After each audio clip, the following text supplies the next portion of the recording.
Ready to go? Awesome. All right. Welcome to tonight's event. We're having a panel on managing tensions in Asia, given all the news about what's happening in the South China Sea. My name is Milena Rodban. I'm a global fellow with the Project for the Study of the 21st Century and also geopolitical risk consultant. I'm joined tonight by a wonderful panel, and we're going to have a discussion to start off, and then I'll have the audience ask questions. I'll leave plenty of time for that, so don't worry. And please feel free to tweet with the hashtag SDS tensions. All right, let's have everyone introduce themselves. Harry, we'll start with you. Hi, I'm Harry Kazianis. I'm the executive editor of The National Interest, which I hope you all read. I'm also a senior fellow for defense policy at the Center for the National Interest, which owns the National Interest. All right. Okay. I'm Shannon Tiezzi. I'm the managing editor at the Diplomat magazine, mostly focused on China, but branching out a little bit into Northeast Asia more broadly. I'm Scott Cheney-Peters. I'm the founder and chairman of the Center for International Maritime Security. I'm also a Navy reservist and a Navy civil servant, so I'm obliged to say that these are my own views and not reflective necessarily of DoD, et cetera, et cetera. Perfect. And just a reminder that this conversation is on the record and there will be a transcript available after we're done. Harry, we're going to turn to you for an overview of the situation that we're discussing. Tell us what's the situation in the South China Sea and where are we in terms of developments on China's island building and counter protests, let's call them, by the US and the Philippines. Sure. Well, sort of thinking about the South China Sea over the last couple of months, I think for myself, my own views have shifted a little bit. At first, I was very optimistic that the United States, along with its partners and allies, would be able to, in some way or another, sort of China a little bit. Maybe to get Beijing to understand that some of the more risky behaviors that they were doing, whether it's island building, doing different things to assert sovereignty over this massive area of the 9, or I guess you can call it the 10-dash line, whatever you want to reference it to. I really felt there was a lot of different tools the United States could use in its toolbox to sort of maybe get China to either back off a little bit or maybe change its thinking, slow down. But, you know, I have to say in the last couple of months, I think my attitudes have shifted a little bit. You know, do I think there's going to be some sort of conflict or war between the United States and China over the South China Sea? No. Do I think there'll be conflict between some of the major parties, like, let's say, China and the Philippines or China and Vietnam? No, but there probably will be skirmishes. There will be tensions, I think. I think that's pretty clear. But I think as you sort of watch the progression of events in the South China Sea, I think at least for me, it's very clear that within the next 5 years, if trend lines continue the way they are, China will be the de facto master of the South China Sea. I think that's where we are headed. In terms of a few things, I think there's a really 5 big things we need to look at, and I'll move through these very, very quickly. The island building that China's doing, it's a very, very smart strategy. It's very slick. If you think about it, would the United States or other countries in the area start bombing these islands? Would they use some sort of kinetic actions to stop China? No. There's very little that the United States can really do to get China to stop doing this. And it's a very, very smart strategy. One thing I would point you to is the work they've done at Fiery Cross Reef. They've built a 3,000-meter airfield. Think the Chinese can put their largest bombers, keep in mind they don't have too many bombers, but they can actually wield power out into the South China Sea with this. So it's very different than what the other island claimants are actually doing. Another point I would just very quickly make is that if you look at the actual satellite imagery, and I'd encourage you to go to the Asia Maritime Transparency Initiative Project's website by CSIS. It's excellent. It has a lot of great pictures, and it really sort of sketches this stuff out. China's building deep harbors, helipads, barracks, lookout posts on all these different islands that allows them not only to project military power, but to create the conditions of sovereignty in that 9-dash line I was talking about. So think about that. Now, with all this being said, over the last couple of days, I've sort of checked in with some of my friends in Beijing. Some of them are retired PLA. Won't get into branches, won't get into specifics, but in their opinion, now this is not government policy, but their own personal opinion is that by 2018, China will have the capability to at least declare an air defense identification zone in the South China Sea. Now, It's very different to declare it as opposed to actually implement it. So from what people have told me, again, retired PLA officials, is that sometime by 2025, they would then have the capability to actually enforce it. Now, to my very last point on this, it's very different to sort of say that you have control of the South China Sea as opposed to actually doing something about it. What would Chinese control look like of the South China Sea? Well, for one, I don't think they would interfere with navigation rights, things of that nature. That, I think, would come back to haunt them.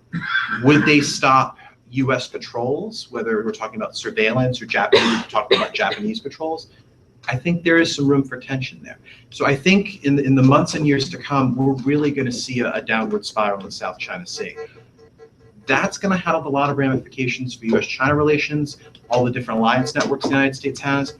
So I'll put that as a down payment to our conversation. Thank you. All right, thank you. A little bit of the major players in the situation. Who are the major countries involved, and who's kind of flying under the radar but could emerge as a major player? Scott, would you like to give us an overview? Sure. So obviously the claimant states, and technically they like to call themselves five. You're talking about China, Malaysia, Taiwan, the Philippines, Vietnam, Brunei, Indonesia. There is some debate over whether they're actually a claimant. They have the Natsunas in the northern part of their territories, the very southern South Sea. There's some debate as to whether there's an overlap between the dash line and the farthest extent of their EEZ, and there's been some, in the past, disagreements between Chinese maritime enforcement vessels and the Indonesians as to whether or not these belong to Indonesia or not. So they're one that, as far as the claimant's goes, often kind of flies under the radar, and that's the source of a lot of fun debates as to whether or not they're an actual claimant. So you've got the claimants, and you also have kind of these non-confrontational, not really claimants, again, debatable. Singapore, and then Malaysia, again, is a claimant, but they like to not be as confrontational as some of the other claimant states. And so those three often try to make sure that their relationship with China is especially not endangered by the tensions in the South China Sea. So you've got sort of that block, and then you also have, at least within ASEAN as an organization, which can play a role. They just came out with their communique from their most recent meeting today. It was delayed a little bit, reportedly because of the disagreements over what was going to be in there about the South China Sea. They always have, or at least recently have had, a section on the South China Sea.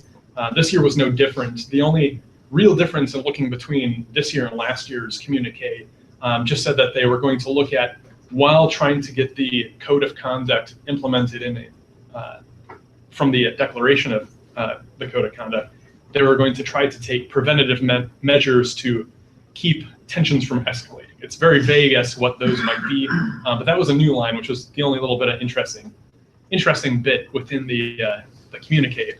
But ASEAN as an organization can play a role, but it's mostly been a very minimal role as of late, in part because then you have other countries within ASEAN, such as Laos and Cambodia, who are even more sort of seen as aligned with the Chinese point of view, aren't claimant states, and so really prioritize their relationship with China. So within the regional players, those are kind of the main actors. But you also have sort of extra-regional, such as the US, such as Japan, such as Australia, such as India. Shannon wrote about Russia, and I hope she'll be willing to talk about some of the role that Russia can play as well in the region. But those are probably the main players with interest. These extra-regional players, their main tend mostly to be on what is called freedom of navigation. And we can get into that. I think when you mentioned earlier a rhetoric versus reality sort of question, it's important for folks to understand when the terms freedom of navigation are mentioned in this context, what that actually pertains to, and what sort of rights are at stake within this context. Because as Harry said, it's not necessarily the actual literal navigation of commercial vessels going through. It tends more to be with what are the rights of military things within an EEZ. That's typically the what is at actually stake. That being said, in the event of a conflict, it certainly helps if you have your military and your bases a lot closer to where the commercial navigation traffic could go through. So even though it's not necessarily that navigation, in the event of a conflict, that could lead to something. But the extra-regional powers, their interests mostly lie with making sure that they have that commercial traffic, freedom of navigation, that aspect, but what's usually at stake is typically more having to do with the military activities in the region. Great. Shannon, could you give us an overview of some of these interests are and how their good or bad relationships are affecting sort of the provocations that they're willing to engage in with regards to the South China Sea? Sure. I'll start with China because that's my main area of expertise. So China has, I would say, three main reasons that it's so interested in the South China Sea. The first is nationalism, and I should say these are in no particular order. I'm not saying nationalism is the most important, but it is important. They inherited this 9-dash line from the Republic of China, drawn up in 1947, and then sort of actually officially put into use in 1948. And they have been sort of promulgating it domestically within China ever since then. It's in their textbooks. Zheng Wang actually wrote a piece for us that points out that they make Chinese students measure the breadth of China's territory with the southernmost part being James Shoal, which is right off the coast of Malaysia. So every Chinese elementary school student learns this is China's southernmost part. It's very difficult for the government to go back on those claims, even though under modern day international law, you're not allowed to claim James Shoal because it's completely submerged feature. So this is the difficulty the government finds itself in. The second factor is the resources that are at play there, whether it's oil, natural gas, or just the fishing rights. Those are important to China, as to all the claimant states, and China wants to make sure it has its stake in them, and they feel like they're late to the game. These other countries, Vietnam and the Philippines, established a presence there much earlier than China did. They've already sort of gotten started on harvesting these resources. That's part of why China is currently being so aggressive or assertive, or however you want to call it, in, for example, deploying their oil rig near the parasols. They feel like they've been very restrained by not doing this earlier. The other countries have been doing it, and now it's China's turn. And then the third reason would be how important strategically the South China Sea is for them. I'm sure you've all heard of the island chain theories. China feels like it's hemmed in by the first island chain, which, Japan, the Okinawa is Taiwan, the second island chain out by Guam, that keeps them from accessing the broader Pacific.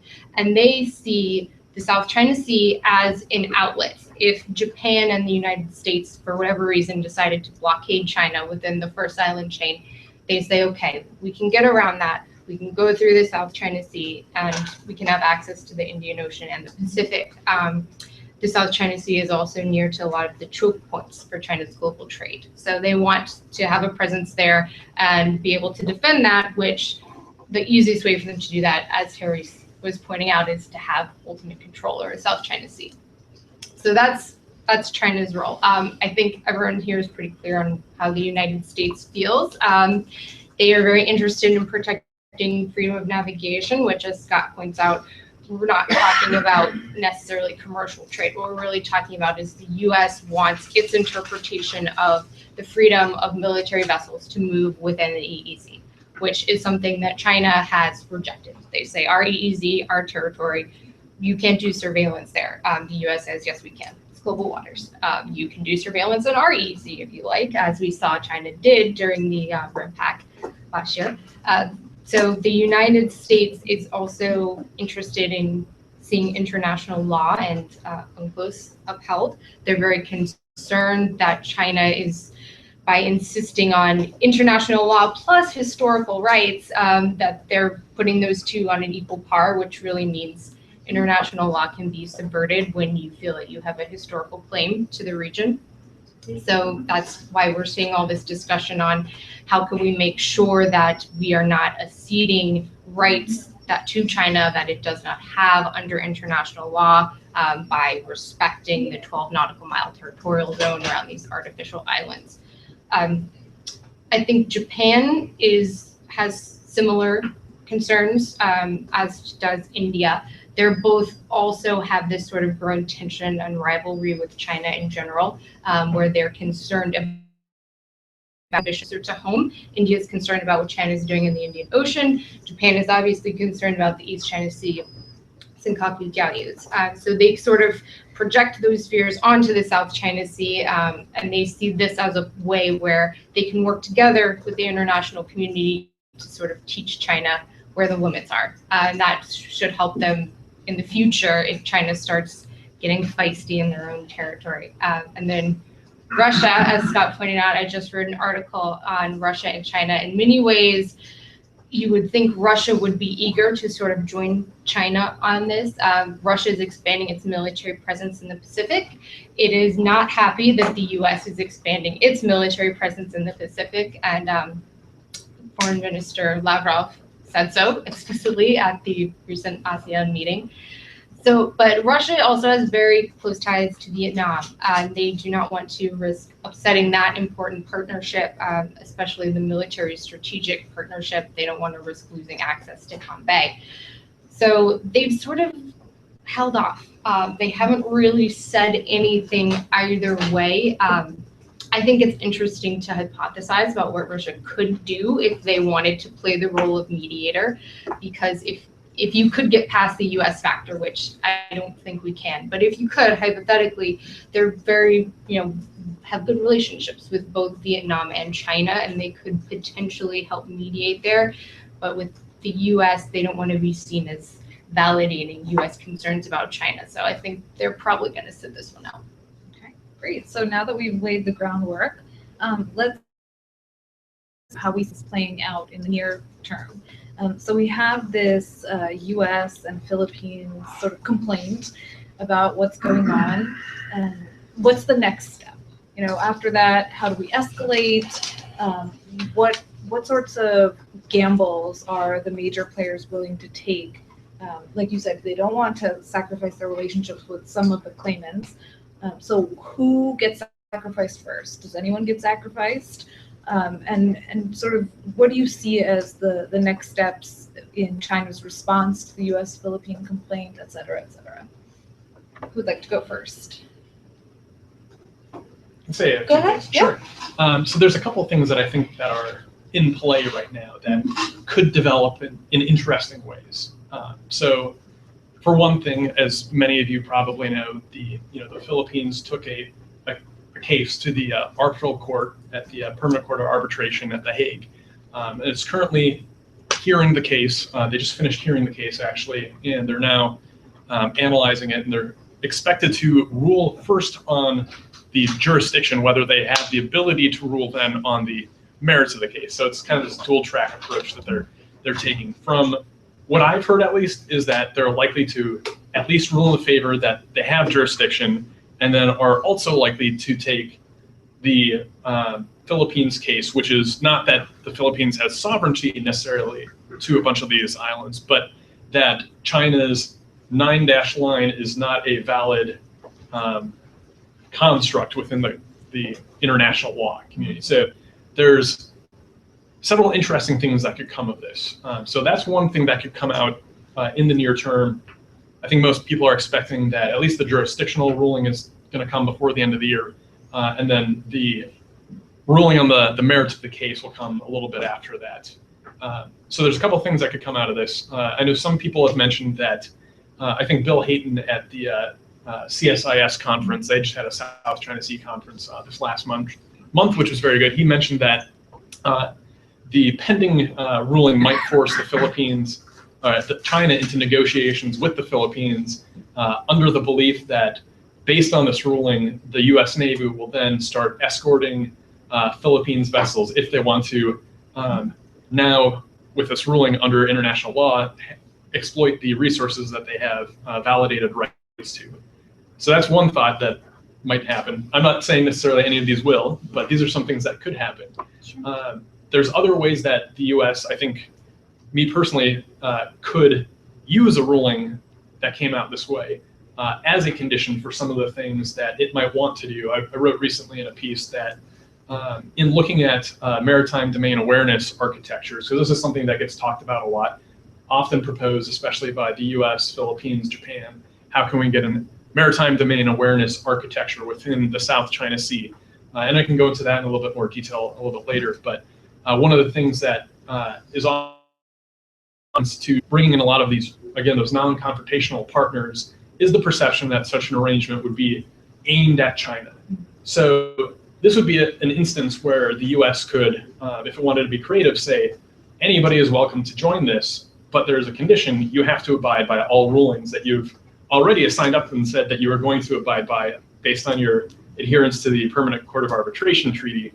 So China, you're welcome to join, and we would love you to join, but in doing so, you have to abide by this ruling, which the expectation is they're not necessarily going to abide by the ruling. So the US could either have China join, in which case they abide by the ruling, or they don't join, and it gives them some of this cover, or cover for the non-confrontational partners to potentially join and say, hey, you're welcome to join as well, and this isn't aimed at China. And it also kind of then highlights China's recalcitrance in that issue. So there's the ruling that's coming out, and there's a couple things, and I think there's a lot of ways that people could be creative in taking advantage and using that as leverage. And I don't think that's been fully explored yet. Some of the other things happening right now, recently ASEAN had its senior officials meeting, talked again with China, trying to get these code of conduct talks moving into another substantive stage. This is some of the same diplomatic talk that comes out every year.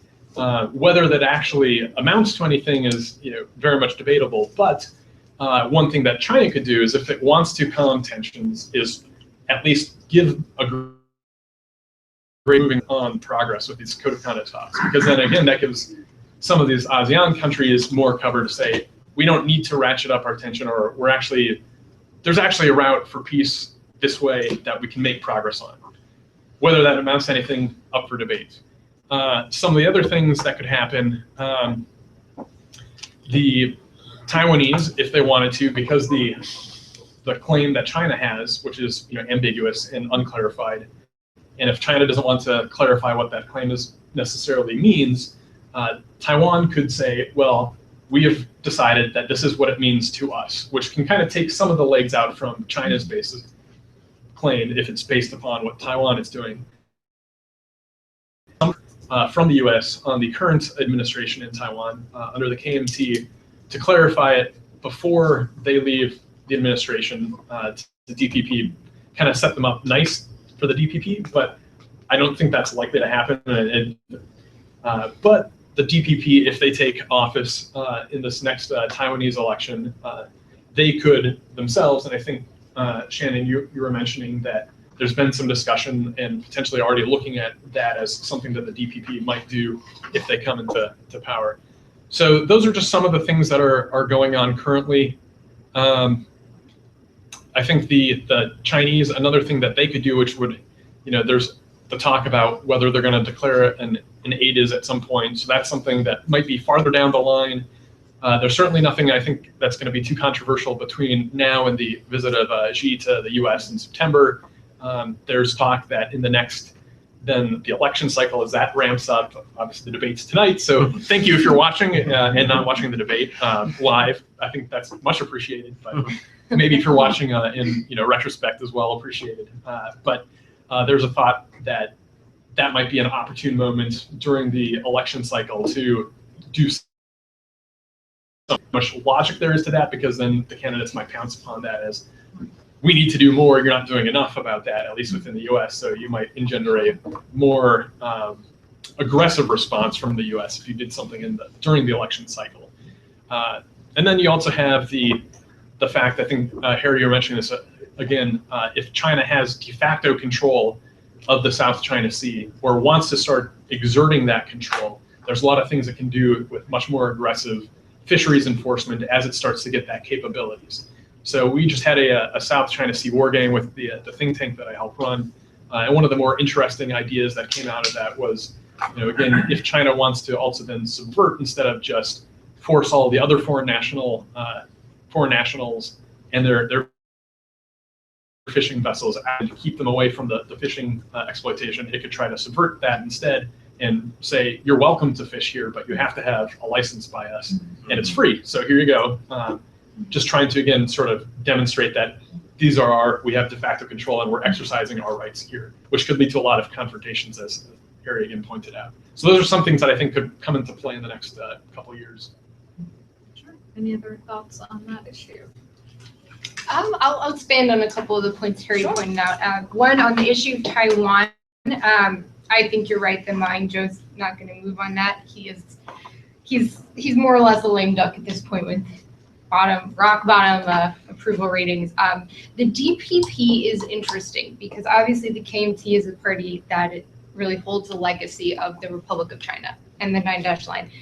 The DPP does not feel the same sort of historical pull to defend all of the ROC's historical claims, which, by the way, don't only include the South China Sea, but Mongolia and some other territories. That's written in their constitution. So while Tsai Ing-wen, the DPP candidate, has said, I'm going to uphold the constitution, which is code for uphold the One China policy and the ROC's territorial claims, there has been talk of rethinking the 9-dash line or the 10-dash line from Taiwan's point of view to make it in accordance with international law, because I think Taiwan they are more willing to admit than Beijing is that it is not currently in accordance with international law. And one way they've been talking about doing this is saying we control Taiping Island, was the largest island period in the South China Sea, still is the largest natural island, the only one with fresh water.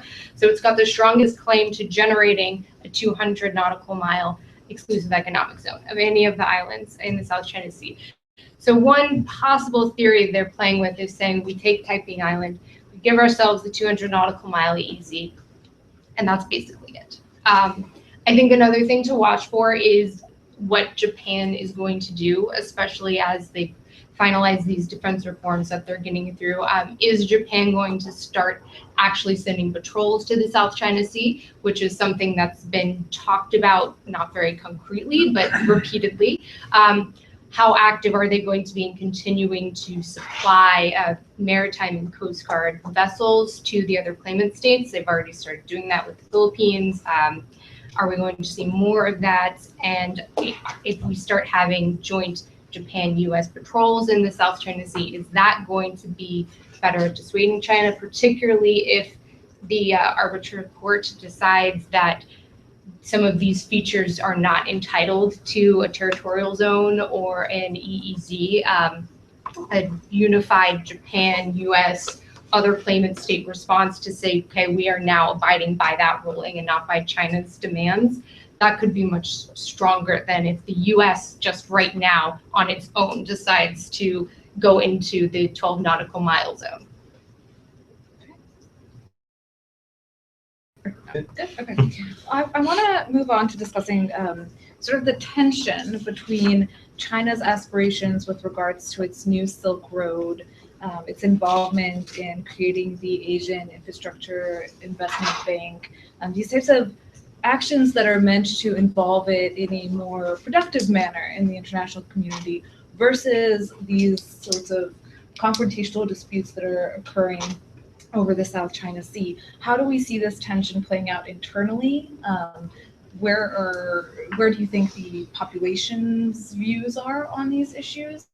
And how do you think the government will reconcile its desire to be a productive member of the international community with its desire to stake its claim and not, go back on those demands? I'll jump in quick on that one. I think it's very natural for China to be, being the second largest economic power now on the planet in terms of GDP, to want to start to offer some sort of public goods. I think that makes a lot of sense in a lot of different ways. But I think at the same time, a lot of these different measures are looked through the prism of all these different sort of confrontational problems, whether we're talking about the South China Sea, whether we're talking about the East China Sea, whether we're talking about China's military buildup or anti-access area denial, or all these things that we talk about. So I think China just in a larger perspective, does have a lot to offer. I mean, keep in mind, China is the biggest trading partner with basically all the countries around it. I mean, that ties these countries to China. But at the same time, with all these different security problems, a lot of these different countries are very, very concerned about, if they start joining all these different Chinese-backed organizations, does that sort of lock them into some sort of Chinese-led order, in the long term? I don't know. I had a very interesting conversation with a Filipino friend of mine a few days ago, and he was explaining to me that there's a larger debate that's actually happening about sort of the Chinese-Filipino relationship in the near and in the long term. And one of the interesting debates they've been fighting about is whether the Chinese are going to reclaim Scarborough Shoal. Now, I know some of you guys have some background on this. It was essentially taken over by China in 2012. It's a very small rock outcropping, and from what different people have told me, I guess at high tide, it's not even visible. You can't even really make it out. But these are some of the debates that are happening, and if China is to go forward and sort of offer public goods, try to be a responsible stakeholder, as the phrase has been used over the years, these things are going to be negated by some of the other things that China's doing. So I think in a larger sense, China has to start thinking some of these things through, for sure.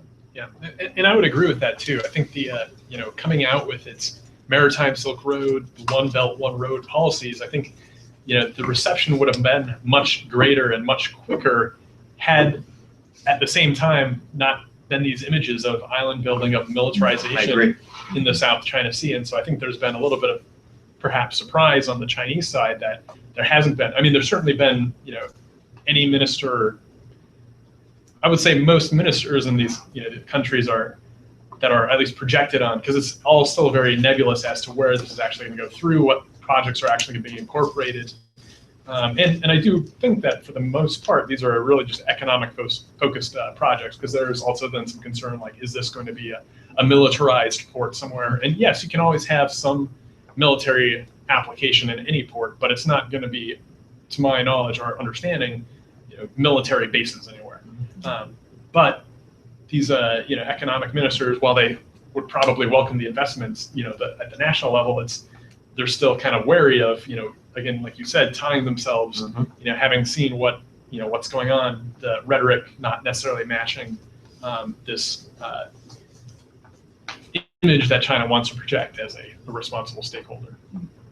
I think at the beginning, China was kind of hoping that it could use the Maritime Silk Road as its carrot to get the other countries to be what it was doing in the security realm. And that hasn't happened. Clearly, countries are more concerned about China's actions than Beijing was hoping.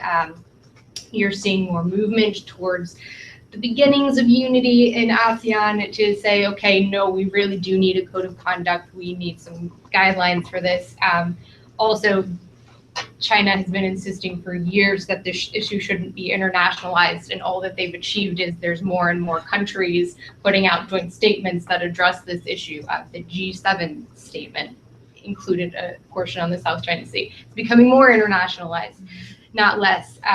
So China, I think, is going to have to find a way to reconcile this tension between its territorial ambitions for all the reasons I outlined earlier, and what's really is Xi Jinping's signature foreign policy initiative. It's as if President Obama was simultaneously antagonizing a lot of the Asian countries and also saying, but we're rebalancing to Asia. There's a tension there, it's not working. So Xi Jinping and really the foreign policy apparatus, I think, is a bit dismayed by this. Just like in any country, there's a little bit of tension between the military strategic side and the more diplomacy-minded foreign policy side. And we're starting to see a little bit of pushback from the foreign policy wonks in China saying, you are jeopardizing your own major foreign policy initiative. The Maritime Silk Road is not getting anywhere because of these tensions. We need to reevaluate our approach to the South China Sea. Whether or not they'll be able to win the day, the Chinese military generally has a much stronger say in these sort of foreign policy decisions. I don't know, but it's possible we could see a point where the tensions become so bad that China does start to reevaluate and maybe at least slow down and say, okay, we've done enough for now. take a little breather, try to repair some relationships. Okay. So internally in China right now, we've got a bit of economic turmoil, we could call it that. What do we think that economic turmoil will do in terms of China's foreign policy? We've seen the Chinese sort of crack down on different types of trading. It hasn't really affected global business because most of the companies listed there are Chinese. But how do we see any sort of economic turmoil that gets worse in China affecting China's foreign policy in the South China Sea and more broadly speaking? Do we see China becoming more of a productive member or less of this sort of internal economic turmoil? I think there's some tension there again. Right.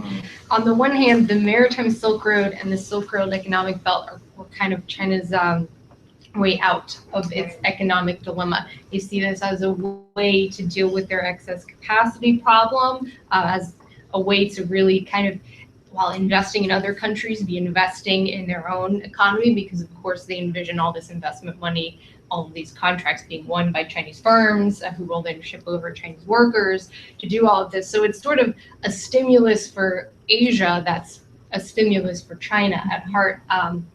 So you could see if as the economy starts really reaching a point where they're extremely worried about it, them turning more and saying, okay, we need to do more to get this off the ground. Mm-hmm. But then there's always the theory that in times of economic trouble, leaders like to stir up nationalism to take people's mind off it. I'm more of the theory that as China's economic domestic situation gets worse, they are going to want a more stable external environment. So we're probably not going to see a major olive branch immediately, but they might just say, okay, we're not going to focus on the South China Sea right now. We need to get our economic house in order. That's always going to be their priority number one. Do you agree? Yeah, I tend to agree with that. Short of like a major collapse, because what we've seen has not really been a major collapse by any stretch of the imagination. There's been, the stock market's taken a pretty big tumble, but from pretty astronomical levels. I mean, even just year on year, it's not that far off, because it's just this year it's already shot up a lot.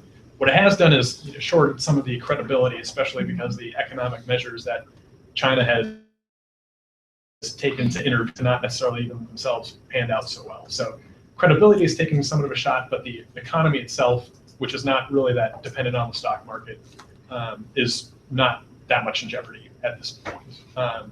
Longer term demographics, that's all kind of on the horizon. Slowing GDP, but still it's you're now at a larger base pie to grow at a slower rate from. So it's not that big of a concern.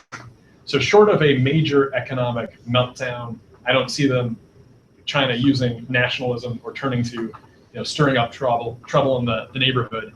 I would, like Shannon, see a greater likelihood of trying to reduce the tensions, maybe again trying to make some progress or an olive branch in that sort of sense on the code of conduct. I know they've recently been saying we're no longer reclaiming land, whether that's true or not, or even at this point relevance, because they've already reclaimed all that they need to. Again, up for debate. A greater measure would be, okay, are you still building anything on the land that you've reclaimed? Which I'm pretty sure the answer is yes. Again, some of the rhetoric not necessarily matching the reality. And if I'll let Harry jump in, because I do want to talk about the use of the term militarization, because that is one of those that's interesting. I guess I would take the question a little different way. I mean, we talk a lot about Chinese foreign policy if their economy is still booming. We talk a little bit about what happens to Chinese foreign policy if their economy crashes. Will they become more nationalistic? But I've been thinking about this a little bit differently lately. What if China just keeps muddling through? What happens if they make changes around the edges in terms of their economic policy? Don't make a tremendous push towards domestic consumption, which has been talked a lot about under Xi Jinping and other Chinese leaders. What if they just decide to muddle through? For me, in thinking this through, I think their foreign policy decisions will sort of muddle through. I think they will use nationalism in different formats and domains to sort of to sort of let the population have some victories and say, aha, we are doing something in the South China Sea and the East China Sea, and sort of let some of that domestic steam sort of get boiled over a little bit. I think that's probably the larger course. I think you'll see China and the South China Sea build up these different islands like we've been talking about. They've already been reclaimed. So the next step is to put maybe anti-ship ballistic missiles, maybe cruise missiles, radar stations, watchtowers, all these different things, all the different structures to be able to project military power, but also project sovereignty. So I think those are going to be some of the trends that you're going to see if China muddles through. No big, huge, changes in terms of Taiwan or Japan or other countries of where they're going now, if they muddle through. Okay. Let's go back to Scott's point about militarization. Yeah, so before the event started, Milena had raised the question of, there's often some tension between rhetoric and reality, and a lot of the diplomatic statements that come out of the different sides, so it can be sometimes obfuscate what's going on. So China likes to say that the U.S. is militarizing the situation in the South China Sea, which, personally I don't think holds much water.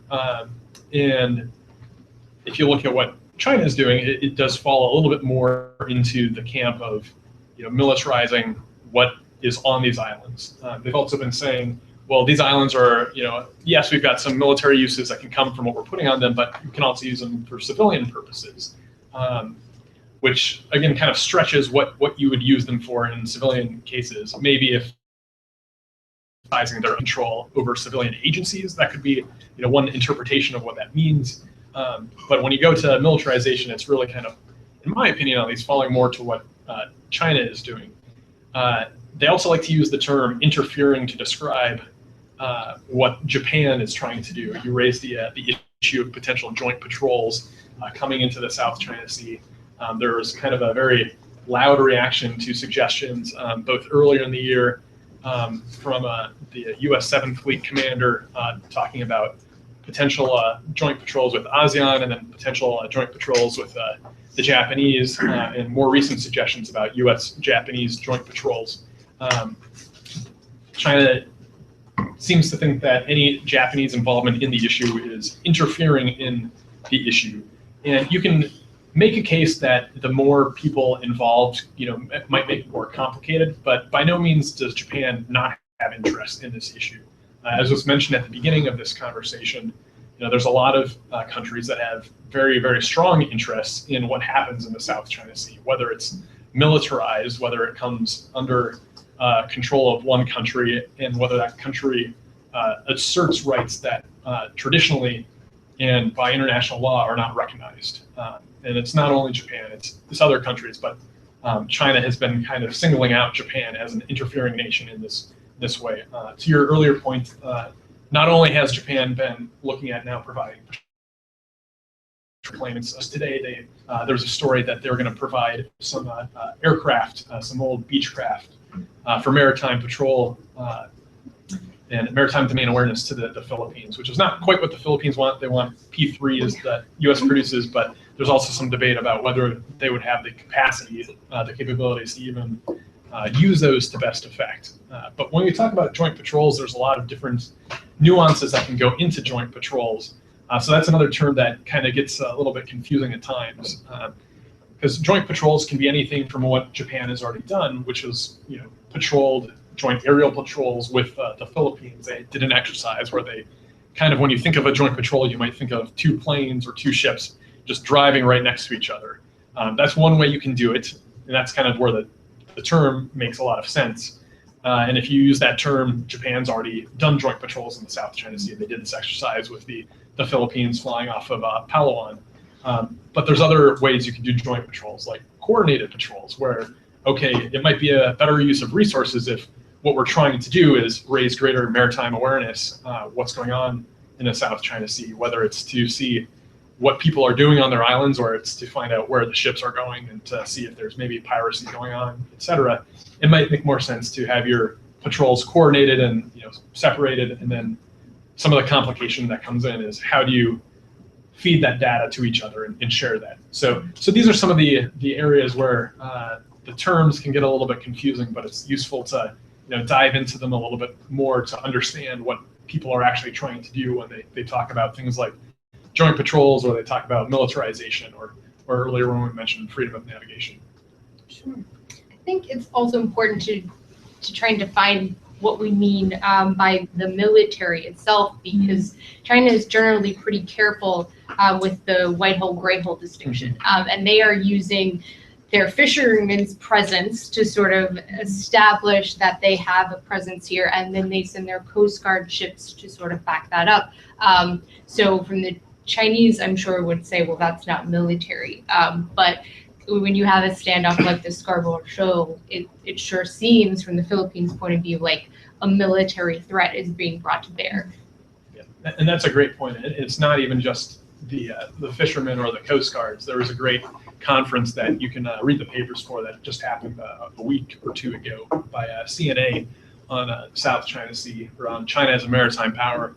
And there were papers talking about the maritime militia. So it's like another level where it's not quite just the fishermen, but sort of a quasi militia, which has in itself some interesting legal nuances. What does that mean? Do you have a conflict between the under law of armed combat, whether it's a civilian or a combatant vessel in the case of conflict? And then you also have the merchant marine, which can play another role too, and has played some roles in some of these conflicts. And you bring up that great sort of the cabbage strategy is kind of a term that's a very fun term to describe this sort of these layers that might surround sort of a high value unit or some sort of area that China seeks to exert control over, because you have not only the legal nuances but also the sort of media nuances, and that kind of goes to then also the three warfares, the psychological aspect, plus the law, plus the media. So there are very interesting ways in which China involves some of the civilian uses of maritime power as well. Well, I just have one more question, then I'll open up the floor.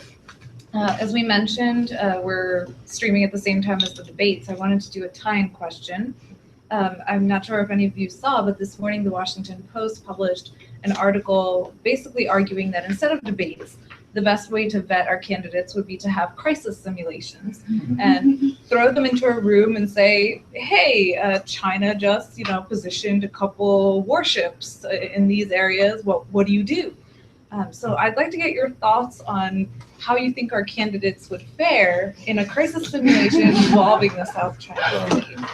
I have to start with that one. That's Sure. too good. Well, let's see. What would Donald Trump do? I think that's the question. I don't know. Give out Xi Jinping's phone number? I don't know. That was step one. Anyway, I had to do that. So I don't know. I have not heard a lot of Asia talk out of the candidates, and I've really tried to see what I could find. A couple of things that I've observed. I think Scott Walker would be, I think all of the GOP candidates would be tougher on China. I think that's pretty clear. I think Scott Walker would be very for rebuilding. I don't even want to use the word rebuilding, but building up America's naval power and maritime assets. I think that's pretty clear.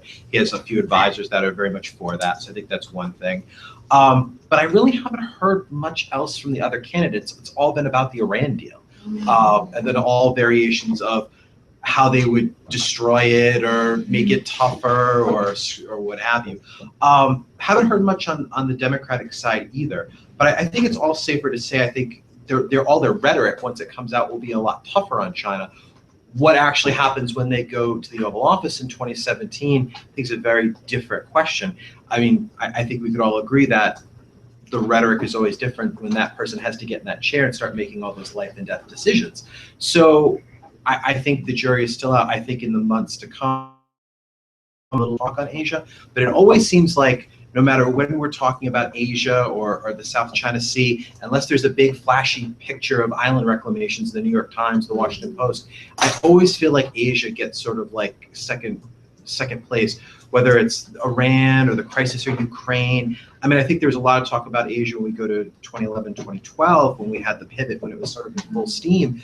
But it just always feels like something happens that sort of takes the spin off Asia, and I think that's a real shame, because when you have the number 1, 2, 3 economic powers of the world sort of all competing in one space with all these problems and tensions, I think that really needs to be the biggest focus, and I really would like to hear more from these candidates, so we'll see.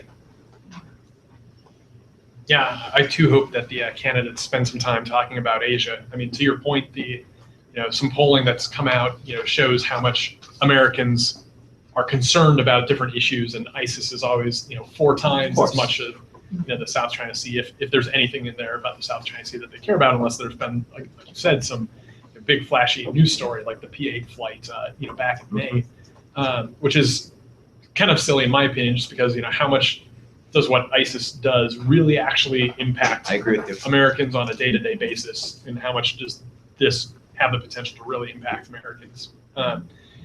So even from like a national interest perspective, I haven't. On that point, Sure. if fewer Americans are concerned with it, and that sort of desire to have an opinion immediately and not think it through, maybe that gives us more time to take more nuanced action rather than having everyone screaming for blood or the opposite, No, that's absolutely true from a perspective of kind of crisis management, back to the original question. But I do think that right now, neglect is not necessarily benign neglect. I do think that it's important to have an understanding of what's happening there and what's kind of at stake. Because it's not right now life and death, which is where it might be a little over the top, but it's still very important for the future of the United States. Much into the candidate's background on the Republican side as far as their foreign policy chops.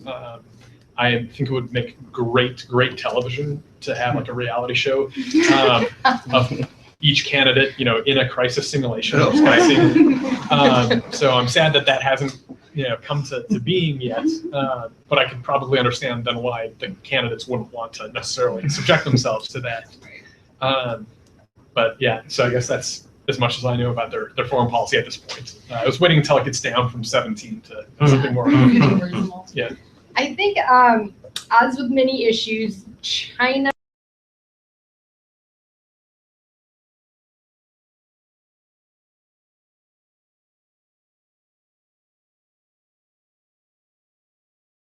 American decline. When they talk about China, they're not talking about China. They're talking about America's economy is going down. We're losing all global influence. Our military is getting weaker relative to the rest of the world. I'm not convinced any of these candidates really understand the factors that are at play, particularly in the South China Sea or even with the broader U.S.-China relationship, with the obvious exception of Hillary Clinton, since she served as Secretary of State and dealt with this on a daily basis. And as the campaign moves forward, they'll get policy briefs, and I'm sure the candidates will have their advisors who actually understand the ins and outs of the situation. But campaign rhetoric is campaign rhetoric, and as Harry said, it might have zero relationship to what they actually do once they get in the Oval Office. All right. I'm gonna open the floor to audience questions then. Who'd like to go first? Yes, please. Good evening, Lieutenant Colonel Scott McDonald, United States Marine Corps. The topic for tonight was managing tensions. We haven't talked a whole lot about it, but one could generally trace our last decade or more of relations with China has been about managing tensions, which has basically allowed them to do what they want. So what could the United States do, assuming that PRC sovereign control of the South China Sea is not in the United States' national interest? What should the United States be doing other than managing tensions? Yeah, so I'll jump onto that. I kind of refer back to the earlier point about I think there's going to be some creative ways in the future with the ruling that the U.S. could try to play that. But I do think that there could be greater use of and actually following through on the sort of establishing a maritime domain awareness architecture there.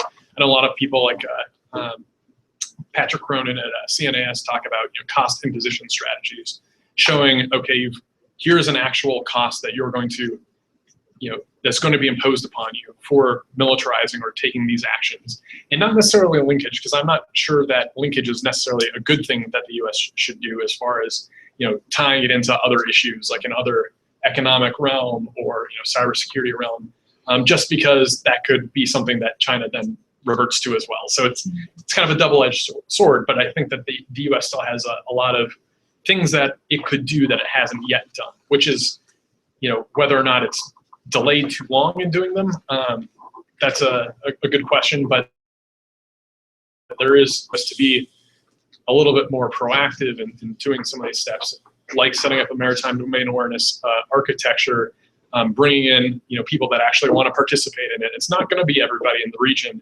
but then abiding by international law and doing what they're doing, but showing China that there are people that are willing to work together that have kind of been backed into a corner to work together because of the actions that China has taken. So that's a very strong signal that the U.S. could send towards China. But I don't think there's going to be anything that's going to get China off the things that it's on currently. I mean, they're not going to dig the land back and throw it into the sea.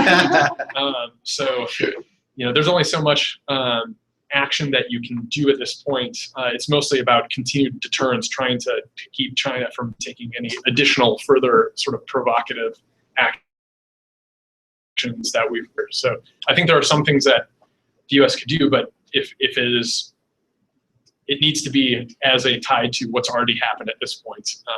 And then also things that it shows and demonstrates that if you continue to do something that's proactive or provocative, we have these options that we are very serious and willing to take.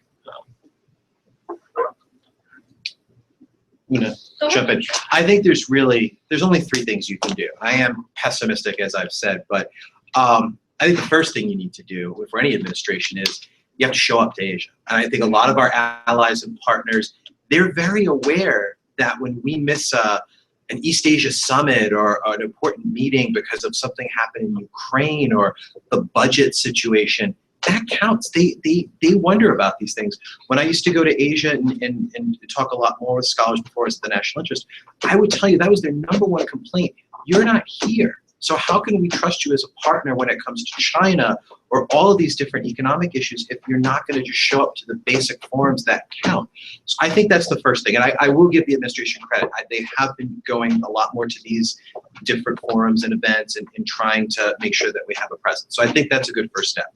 I think the second thing you do in combination to this is I think you have to really button down and really strengthen our alliances.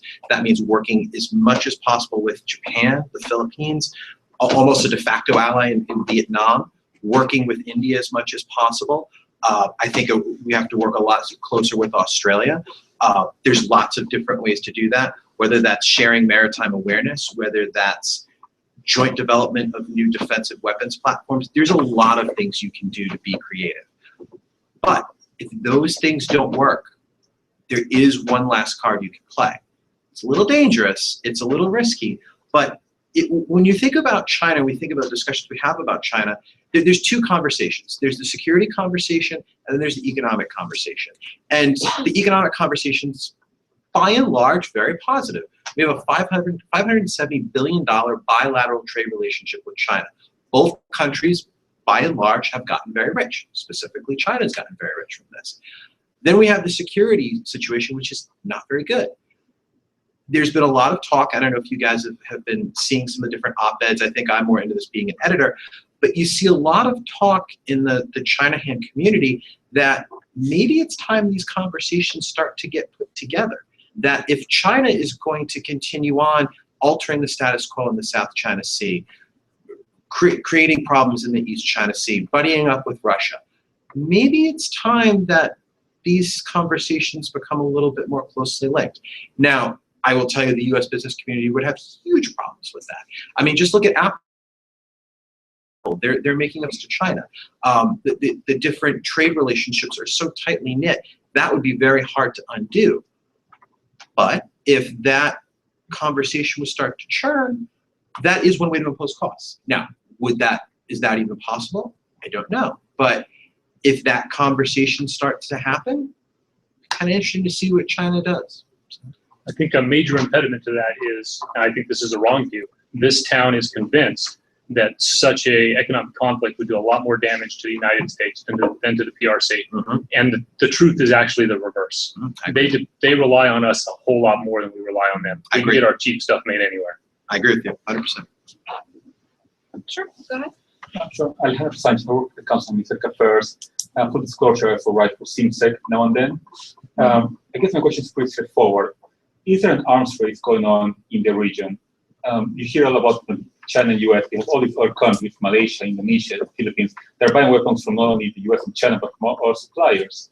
I heard that like Vietnam bought like 3 submarines from China or something like that. I'm not really sure about that. So I guess my question is a two-pronged one. One, is there an arms race going on? And two, from the perception, from the point of view of Singapore, of Manila, of Jakarta, is there an arms race going on? And from their perception, is conflict inevitable between the US and China, or between China and any of the smaller, weaker states? Thank you. I don't know if you can call it an arms race, because China is racing a different race, I think, if that's the case. But you're definitely seeing these countries sort of scrambling to not match China, but find ways to deter China. The Philippines is, partnering with the US and Japan to try and, at long last, bulk up its military capabilities. Vietnam is getting submarines from Russia, now potentially going to be looking at getting military supplies from the US as well. And I think a lot of these countries are seeing now how militarily powerful China has grown, and they're starting to see what China might be willing to do in the South China Sea, and they're concerned. So they're bulking up their own militaries. I don't know if anyone thinks that conflict is inevitable. But when you have all of these countries equipping their militaries, it certainly makes, as Harry was saying, skirmishes, confrontations, possibly a repeat of the Hainan incident, where you have a collision between surveillance planes and a fighter jet. It makes those a lot more likely. I don't know if that is going to be avoided. You're going to need to see serious move towards the crisis management mechanisms. That was one thing that came out of the ASEAN meeting. They're talking about setting up a hotline to communicate more quickly. A code of conduct would be a great start here. You have China and Japan talking about crisis management. You have the US and China talking about getting sort of maritime and naval rules of the road for unplanned encounters. What do you do? So people are recognizing the risk. They're making moves to deal with it, but you can never really eliminate it when you have all of these different players all active and all increasing their military presence. Yeah, it's a great time to be selling submarines. But yeah, to Shannon's point, I mean, these countries are just trying to get, what's often called, minimum credible defense. They're not trying to necessarily, go on their own campaign to recapture these islands from China, because they know that China is just, has so much more capacity and capabilities and is on a trajectory to continue that, for the foreseeable future. And it's not, as was mentioned before, it's not just military. It's also the, the Coast Guards, it's the maritime law enforcement. So a lot of the building is also being done at that level with patrol boats. So it's kind of this patrol boat diplomacy where, again, India and Japan have been major players, the US, in trying to provide patrol boats to a lot of the regional partners and allies there. And that's one way, again, that the US could really step up, not necessarily even just funding our own military, which obviously a fan of, but also the helping with the capacity building at that end, because that's also a way that those countries are probably in greatest need of some of those patrol boats, where they're also then not necessarily going to be emboldened to do something that might drag the US into getting involved if it's really focused on these lower end capabilities. Because the US doesn't like to stick its Coast Guard over in the South China Sea. We've got very, very minimal Coast Guard capacity out in the far Western Pacific. Even in the most recent maritime strategy that the joint services came out with. It says in there that the Coast Guard is pulling back to the northern or the western hemisphere. That's where it's, which kind of makes sense. You go where your own coasts are, although we do have, Guam and some other U.S. Territorial possessions out there. It's really minimal that we can provide that low-end capability. So if you're looking at dealing with a country that, takes advantage of that sort of friction between and those gray zones, it's important to have that low-end capability in the area. As far as crisis management, again, I think it's really hard. I know it was funny, again, one of the things that was in the ASEAN communique that came out today when they talked about, looking at having preventative measures to, reduce tensions while working on the code of conduct. It said, it was noted that Indonesia proposed a hotline between ASEAN and China, which, if nobody's there to pick up the phone when the crisis happened, which I think was what Vietnam found during the oil rig crisis last year, how useful is that hotline? So. The phone rings and no one hears it. Yeah, it doesn't really, yes. Is it really? I'm going to jump in just really quick. Sure. I think you really asked two of the most important questions there are to ask. I mean, is it an arms race? I mean, are these countries arming missile for missile, gun for gun, ship for ship? No, because they can't compete with China. I mean, maybe Japan possibly, but I mean, not. I mean, that would be sort of tough at this point. I mean, I think what we're really facing is it's a security dilemma. I think it's a classic security dilemma. The Chinese look at this and say, well, 1996, the United States put 2 aircraft carriers off Taiwan. So we need to create a host of capabilities so that in a crisis, we're able to say to the United States, look, you have a choice. If you want to put aircraft carriers within 1,000 miles of China, you might be facing our DF-21Ds or carrier killers, ASBMs, whatever you want to call them. So I think we have to look at this from sort of all angles and all sides of the equation and looking at through these things through each country's own sort of security calculus. I think when you do that, you arrive at the conclusion that, yeah, we're definitely facing an extremely difficult security dilemma. And then just to jump quickly, is conflict inevitable? I don't think it's inevitable, but I always like to go back to good old Graham Allison's Thucydides trap. I think he said out of all the different times in history that he surveyed, when a rising power meets a status quo or hegemonic power, I think 12 out of 15 times there's been some sort of great power war. That's not very good odds. So I think as we're thinking about these things in broader terms, I think that's something we have to reflect on and keep in mind. The odds are not with us. Please. Milena with TV Tokyo, right for you Diplomat sometimes. I think Japan is very concerned about South China Sea because of the precedent that it could set for strategies China will try to use in the East China Sea. And also earlier there was a comment about India might have similar concerns with regards to the Indian Ocean. I was wondering how similar are the situations in the different bodies of water? I mean, you would just be getting bodies of water. So it's much simpler, I think, in the East China Sea for a couple of reasons. Because it's, they're all clearly islands. There's not that level of legal complexity. There's no reclamation going on. China doesn't possess the territorial control over the islands. The Japanese military and Coast Guard are much more capable than any of the regional powers of the claimant states in the South China Sea. So there's certainly potential for some of the principles that are, being developed, or some of the, I guess you could say, the strategies, the salami slicing, whatever you want to call it, in the South China Sea that they could try to apply, but it would be a very, very provocative move that China would have to make in order to try to actually exert control over the Diaoyus, whatever you want to call them. So it's something they could do, but it would be involving probably up to the point of violent conflict, because China would have to get onto those islands. Yes. Stanley Coburn. I was a student in the Soviet Union during the 70s when we were concerned about the Soviet military buildup that they were going ahead. I certainly saw military. I didn't see the underlying economy to sustain it. You know, the assumption then was it was 55% of US GDP. You know, I'm living in the dorm, going into the shops, like, where is it? I'm not seeing it. 15 years later, it collapsed. The threat was overblown. I was thinking there's no economy to support it.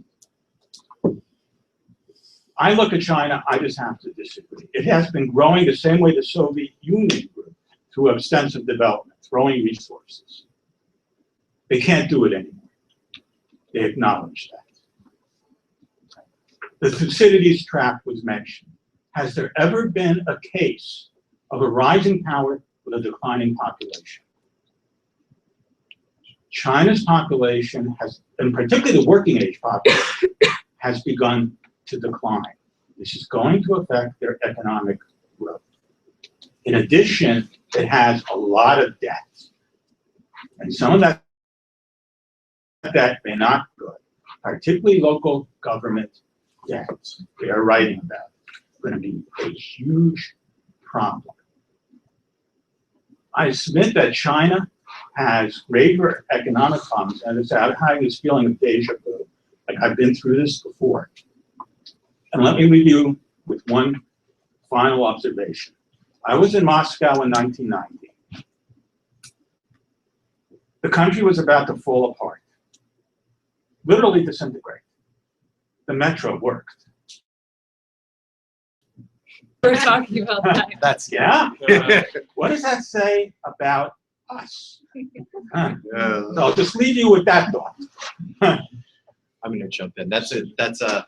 I think I'm going to try and answer your question with the question, because I will be straight up with you. I don't know that I have the answer, but maybe this is a good way to frame it. Are we dealing with the China today that's already peaked? Could that be the answer? That is very, very possible. I like how you raised the point about local government debts. There's not a lot of, I think maybe 2 years ago, there was actually some good articles in the Diplomat about this, where they talk about how the Chinese government is very good about delaying debt payments, stretching out the debt, or doing lots of different things to sort of massage and hide all these different debts. But I've seen figures as high as Chinese total debt being something like 260, 290% of GDP, which is outrageous. So if that is going to be a constraint on Chinese foreign policy, the development of China's military, then absolutely, then that will constrain what they are able to do. But I think also the other question we have to think about is, sort of getting back to what I was pointing out a little bit earlier, is that what does China do if it can sort of muddle through, if it can apply patch after patch after patch? I mean, I think there does come a point where the patches stop and they have to sort of deal with the problem. But I think I've raised more questions than answers, but I think these are things that we need to think about. You know, are we dealing? Possibly a future discussion. Absolutely. I think China knows exactly what its problems are. It knows local government debt is a huge problem, and they're starting to now let some of these local governments sell municipal bonds as a way of funding it. They know that their development model is no longer sustainable. They're trying to move away from this huge reliance on government investment in key industrial sectors and infrastructure. The question is, do they have the political will to solve the problems that they know exist, and they know how to solve them, but it's difficult. You have vested interest groups who are dragging their feet, kicking and screaming every inch of the way. There's a theory that that's what the anti-corruption campaign at heart is really about. It's not necessarily about getting rid of Xi's political rivals. It's about getting rid of the people who are blocking reform because they benefit from the current system. So far, we've heard a lot of good talk from the government and not seen a lot of action to back it up. And that's, people are going to look at the 13th five-year plan, which we'll start seeing details of later this year. That's going to kind of be the proving ground. How serious are they? If they're serious about reforming their economy and they're willing to a drop in growth short-term for sustainable long-term growth, then they can ensure that they're going to be around as a power for a long time. If they're not willing to do that, they can muddle through, as Harry's been saying, and eventually they will have to reap the consequences of that. And again, the government knows this. They know all of this. They've done a ton of studies on it. They had a study jointly with the World Bank that basically outlined exactly what they have to do. Just a question of, can they get it done? Well, it is almost 8 o'clock, so I'll take one final question before we wrap up. Yeah, Ken Myerford. China believes that the United States is following a policy of containing China. Doesn't the fact that the United States has come down opposite China on every one of the disputes in the South and East China Sea suggest that maybe the Chinese are right? Depends on what you mean by opposite China. That's pretty clear. Well, because the U.S. does take the position it has no position on sovereignty. So it is absolutely willing to let the international legal system say, here's who owns what. And if it's China, so be it. The U.S. is just trying to make sure that that's done peacefully and that what the international legal system says is what is followed. Now, you could say that the U.S. is on the opposite side of China in whether or not the current international legal system will correctly deal with how the sovereignty should be applied, or how the 9-dash line should be given a full due. It should be, it's not being historically, exceeded its relevant status, and that's a very. But as far as the U.S. coming down on the opposite side of China, I would just have to respectfully disagree. And you could say that the U.S. is certainly trying to make sure that China is not going to militarily or by force get its way. And I would agree with you on that. And so it is trying to make sure that the countries in the region are able to try to prevent that. That's a goal of the U.S. because it doesn't want to see sovereignty settled by force. It doesn't want to see might makes right. And you can also see that the U.S. has really tried to engage China in a lot of different forms. A lot of military to military relationships has been a big push over the past several years. Inviting the Chinese to RIMPAC, acknowledging that it even has a submarine off, or not a submarine, but I think it was a spy ship, off the exercises that they're participating in. Really pushing to have military to military relationship, port visits, exchanges, participating in exercises. I was on a naval vessel that participated in an exchange with a Chinese warship. So there can be a relationship that doesn't have to be what I'm following. Whether you're looking at it at a macro level, though, if that's how it actually kind of falls into place just because the policies are opposed, you could say that it looks like containment, but that's not necessarily because that's the choice that the U.S. has made. That's kind of been a self-imposed choice, in my opinion, that China's made. And it's kind of seeing that the strategy that it's made has caused a lot of its neighbors to say, we're not going to, bandwagon with China. We're looking for other people that are going to support our sovereignty and look to settle these things without China taking over what we think is our territory. Maybe better yet, maybe China's just continuing. I don't like the word containment because it brings up Soviet containment, and the situations are completely different. So I don't know if containment's a useful word, but I think you have a very valid point in the sense that China has ambitions that the U.S. does not want China to achieve. And you can call that containment or repressing or controlling or channeling is probably the language that the U.S. would want. But ultimately, China wants to at least be on par as equals with the U.S. in the Western Pacific. And they insist we don't want to kick the U.S. out. Whether you believe them is a different question. But best case scenario from the U.S. perspective, China wants equal. That's what they're talking about. Major new type great power relationship. Mutual respect in China's mind means equality. The U.S.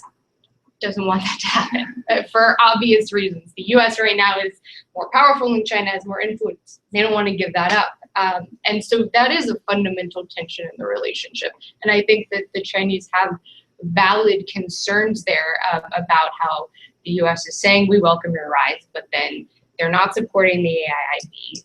They're not supporting China having a greater role in the IMF and these other financial institutions. I don't like the word containment, but there is a fundamental problem there. I will say that the U.S. could take a greater effort in highlighting the cases where the non-Chinese claimant states are doing things that it disagrees with, where non-Chinese claimant states are either, have reclaimed, not really the reclamation is the issue, but maybe making excessive claims or otherwise, taking provocative actions. So that's not something you see or hear about too much. But that could be a way that the U.S. can show that we're trying to be even-handed. All right, well, I think this has been a great discussion, lots of food for thought. Thank you for joining us. Thank you to our hosts, Reuters. Thank you to all the staff from the Project for the Study of the 20. To our absentee executive director, Peter Apps, who I'm sure is watching the live stream from London.